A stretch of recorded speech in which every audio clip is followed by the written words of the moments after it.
अगर आप जनगणना के प्रगणक हैं और आपका नजरी नक्शा अभी तक आपने सबमिट नहीं कराया है तो आज का वीडियो आपके लिए बहुत ज्यादा महत्वपूर्ण रहने वाला है। ऐसा इसलिए कह रहा हूं साथियों क्योंकि मेंबरशिप लेकर के बहुत सारे साथियों ने मुझे अपने नजरी नक्शे व्हाट्सएप किए और पूछा कि यार ये जो नजरी नक्शा है मेरी starting ending boundary each and everything एक बार आप चेक करके बता दो क्या ये सही है या इसमें कोई बदलाव की जरूरत है।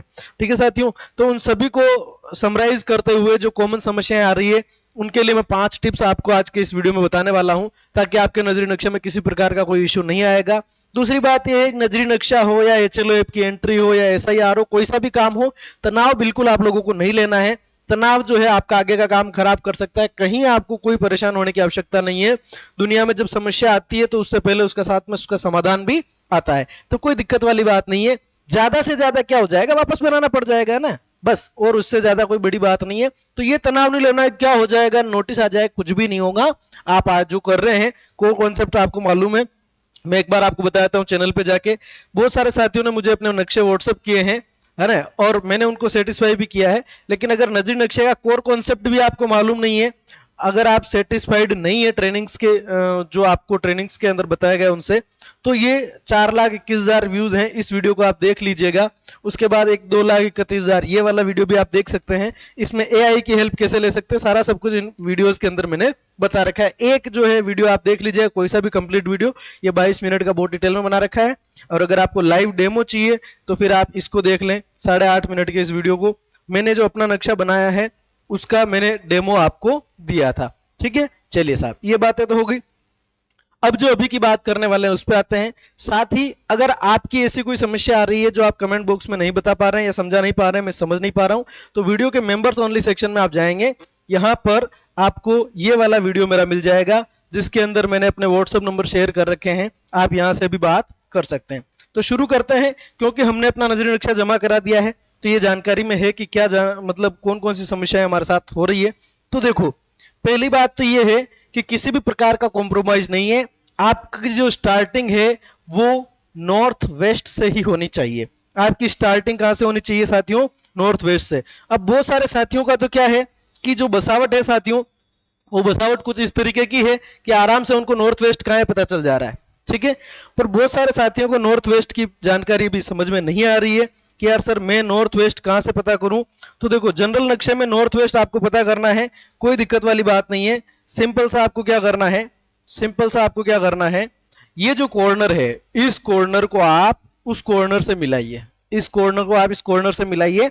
अब इस साइड से देखते चलिए, इस साइड से देखते चलिए, इस लाइन पर जो पहला मकान आएगा वही आपका नॉर्थ वेस्ट, वही आपका नॉर्थ वेस्ट है। यहां पे हो गया, ये देखो मैंने 1 नंबर डाल रखा है। बाकी यहां पर एक आपको एक और दिखाई देगा होगा, ये एआई की वजह से हो गया है। बाकी इस लाइन पर जो पहला मकान आएगा वो आपका नॉर्थ वेस्ट है। अब कुछ साथियों के साथ दिक्कत क्या है, कुछ साथियों के साथ दिक्कत ये है कि सर हमारे जो है बसावट जो है एक कॉर्नर में आके खत्म हो गई है। बसावट मान लीजिए इस कॉर्नर में बसावट है, इस कॉर्नर में है, इस कॉर्नर में, तब क्या करें। तो ऐसी कंडीशन में मैं मान लेता हूं कि किसी साथी का नजरी नक्शा कुछ इस तरीके का है कि उसकी पूरी की पूरी बसावट जो है वो इस जगह पे है। अगर आपकी पूरी की पूरी बसावट इस जगह है और उधर खाली जगह पड़ी हुई है, इन दैट केस आपको ऐसा एक स्क्वायर ड्रॉ कर लेना है हल्के से, उसको डिलीट करना पड़ेगा, वापस मिटाना पड़ेगा। उसके बाद इस पर आपको यहां से लेके यहां तक, इस कॉर्नर तक एक लाइन खींचनी है। इस पर जो पहला मकान आपको दिखाई दे, जो फर्स्ट भवन आपको दिखाई दे, वही आपका नॉर्थ वेस्ट। ठीक है, चलिए, तो कहीं इसमें कहीं दिक्कत वाली बात नहीं है, कोई परेशान होने की आपको आवश्यकता नहीं है। अगर कोई कहता है कि यार सर मेरी तो बसावट है ना, सिंपली एक जगह पे यहां पे आकर के यहां पर जो है सघन बसावट है और बाकी दूसरी जगह पे नहीं है, यह आ गया। ठीक है साहब, कोई बात नहीं। आप क्या करें, यहां पर 90 डिग्री का एंगल क्रिएट कर लें या एक तरह का स्क्वायर बॉक्स बना करके जो मैंने लाइन वाला तरीका बताया था ये कर लें।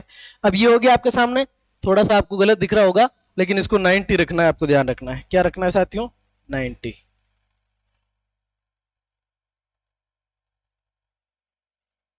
जो भी है इसको 90 रख लीजिएगा और 90 रख लेने के बाद में आप यहां से इस कॉर्नर को देख लें, इस पर जो पहली लाइन आएगी वो आपका नॉर्थ वेस्ट है। ठीक है, तो स्टार्टिंग नॉर्थ वेस्ट से करने में कोई कॉम्प्रोमाइज नहीं है, किसी प्रकार की कोई छूट नहीं है। ठीक है, तो ये आपको विशेष ध्यान रखना ही रखना है, पहली बात आप समझ गए होंगे।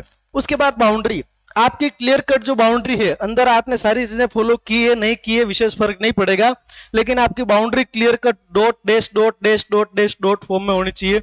बहुत सारे साथियों ने बाउंड्री को सिर्फ इस तरीके से बना दिया है, तो ये गलत है। आपकी boundary dash dot dash dot dash dot इस फॉर्मेट में होनी चाहिए, विशेष ध्यान रखें आप, ठीक है। उसके बाद आपके जो पड़ोसी हैं उनको जरूर मेंशन कर दीजिएगा कि इसके किस साइड में कौन सा हाउस लिस्टिंग ब्लॉक आ रहा है, ठीक है। अगर HLB का नंबर मालूम है नंबर लिख दीजिए, गांव का नाम मालूम है तो लिखो, बाकी कोई दिक्कत वाली बात नहीं है। उसके बाद आता है ऐप का टैली। ऐप टैली का मतलब आपके एप्लीकेशन की अंतिम एंट्री देखिए, समरी में जाकर के एप्लीकेशन की लास्ट एंट्री देखिए, उस लास्ट एंट्री में भवन संख्या कितनी आ रही है, उस लास्ट एंट्री में भवन संख्या यानी कि जो बिल्डिंग नंबर है वो कितना आ रहा है। मान लीजिए आपका लास्ट जो बिल्डिंग नंबर है 212 आ रहा है, इसका मतलब आपको इसके अंदर 212 बॉक्सेस बनाने हैं। किसी के साथ ये भी हो सकता है कि सर मेरा फाइनल बिल्डिंग नंबर तो 212 आ रहा है, लेकिन एक भवन मेरा छूट गया था 76 और 77 के बीच में, तो मैंने उस बीच वाले भवन को 76/1 नंबर दिया था। तब आपकी फाइनल एंट्री का नंबर चाहे 212 है, लेकिन आपको इसमें बिल्डिंग 213 बनानी पड़ेगी, मतलब डब्बे 213 बनाने पड़ेंगे, ठीक है साहब। चलिए ये बात आपको समझ में आ गई, ऐप से आपका डाटा मैच करना चाहिए। उसके बाद एंडिंग, आपकी एंडिंग जहां भी हो कोशिश तो ये करें कि आपकी एंडिंग इस कॉर्नर में आए, कोशिश तो ये करे कि आपकी जो एंडिंग है वो साउथ और ईस्ट के बीच में आए, साउथ ईस्ट डायरेक्शन में आए। लेकिन यहां पर अगर नहीं भी आ पाती है, कुछ फिजिकल कारण ऐसे हैं कि ऐसा करना संभव नहीं है, ऐसी दशा में आपकी एंडिंग जहां भी हो कोई दिक्कत वाली बात नहीं है। लेकिन आपको क्या करना है, एग्जाम्पल समझना, बात समझना है। यहाँ पे आप जो आपने नक्शा बनाया है वहां पर, जैसे इस नक्शे का अगर अपन एंडिंग पॉइंट देखें, ठीक है, तो एक जगह मान लेता हूं कहीं पर भी मैं, क्योंकि इसके अंदर बाद में मैंने करेक्शन किए थे, लेकिन मान लेते हैं कि मेरा एंडिंग पॉइंट जो है वो यहां पे आ रहा है, मैं इसको एंडिंग पॉइंट मान लेता हूं कि लास्ट बिल्डिंग नंबर है मेरा 121, ठीक है, ये मान लिया, ये एंडिंग पॉइंट आ रहा है। तो आपको क्या करना है, उस पॉइंट को थोड़ा सा हाईलाइट करके, उस पॉइंट को थोड़ा सा हाईलाइट करके एक एरो बना के ऐसे लिख देना आपको, सॉरी एक एरो बना करके लिख देना है, एक एरो बना करके लिख देना है एंडिंग पॉइंट। क्या लिख देना है, एंडिंग पॉइंट। उसको आपको स्पेसिफाई करना है ताकि दूर से बंदे को दिख जाए, नक्शा चेक करने वाले को, हाँ ये इसका एंडिंग पॉइंट है। एरो लगा के आप दिखा सकते हैं, एरो लगा के आप दिखा सकते हैं। मेरे वाला जो मैंने किया वो मेरे अंदर है, क्योंकि ये डायरेक्शन हमें वहां पे दिए गए थे कि आपका अंतिम बिंदु एक अच्छी तरीके से जो है बताया हुआ होना चाहिए। मान लीजिए मेरा अंतिम बिंदु ये आ रहा है, तो मैं इस वाले को, ये 81 ब्रैकेट में 3 तो लिख ही रखा है, ठीक है, यहां पर एक अलग से ब्रैकेट बना के और यहां मैं लिख दूंगा एंडिंग पॉइंट, ठीक है। ऐसा आपको वहां पे मेंशन कर देना है। उसके बाद में आपका डेटा मैनेजमेंट, तो साथियों इसके अंदर सारे मकान नहीं बनेंगे, मतलब बिल्डिंग्स टोटल नहीं दिखानी है आपको इसके अंदर, सेंसस हाउसेज, मतलब सॉरी सेंसस हाउसेज नहीं दिखाना है, इसमें बिल्डिंग्स ही दिखानी है, ठीक है। तो आपकी जो है टोटल हाउस होल्ड जो है मान लीजिए 325 आ रहे हैं, तो ऐसा नहीं है कि आपको इसके अंदर 325 बॉक्सेस बनाना है, जितने आपने बिल्डिंग्स मानी है वो आपको बनानी है। और लास्ट में जो फाइनल एंट्री आप करते हैं एप्लीकेशन में, एक बात का ध्यान रखना, आप फाइनल एंट्री में मान लिया आपका बिल्डिंग नंबर आ रहा है 212, ठीक है, और आपका सेंसस हाउस नंबर आ रहा है 251, तो एप्लीकेशन को एक बार आप बिल्कुल बंद करें और वापस खोलें, तब वहां पर आपको एक्सपेक्टेड नंबर ऑफ बिल्डिंग्स और expected number of census houses दिखेगा, वहां पर 212 और 251 डाल दें, ठीक है। इस बात का ध्यान रखें, बाकी आपका नजरी नक्शा परफेक्ट है। उसके बाद में डेटा मैनेजमेंट में एक बात आपको ध्यान रखनी है, ये नजरी नक्शा जमा कराओ उससे पहले क्या क्या ध्यान रखना है, विशेष लास्ट खत्म कर रहा हूं इस सेशन को बस, है ना। लास्ट आपको ये ध्यान रखना है, पहला